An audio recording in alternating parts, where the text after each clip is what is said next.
Mr. SPN Radio. I'm your host, Mr. S, and I'm here with my counterpart, Mr. Wilder. And today we're going to break down the history March Madness bracket. We've got interesting matchups today. The first matchup we're going to talk about is number 1, Abraham Lincoln versus number 8, Geronimo. Mr. Wilder, how do you see this one going so far?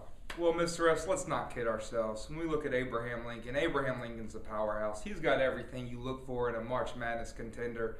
He was president of America. He helped rebuild the Union following the Civil War.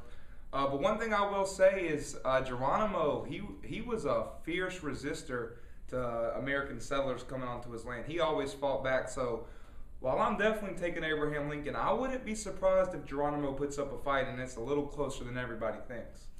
Well, I would have to agree with you, and we all know that the Geronimo war cry, Geronimo, can put fear into any opponent. Absolutely.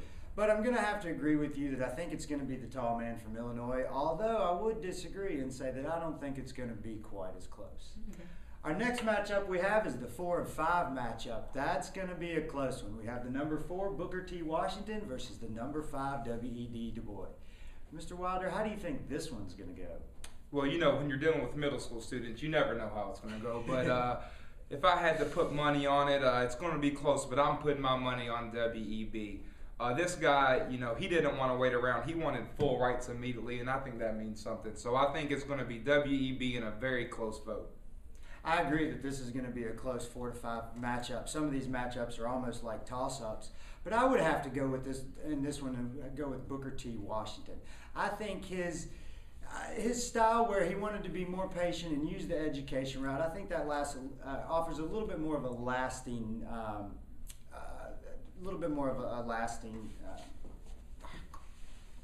Change. Thank you very much.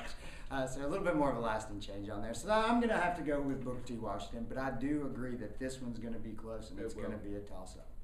So there you have it. There's our picks for the first 2 matchups that we have in the History March Madness. Tune in tomorrow and we'll go over the next matchups we see.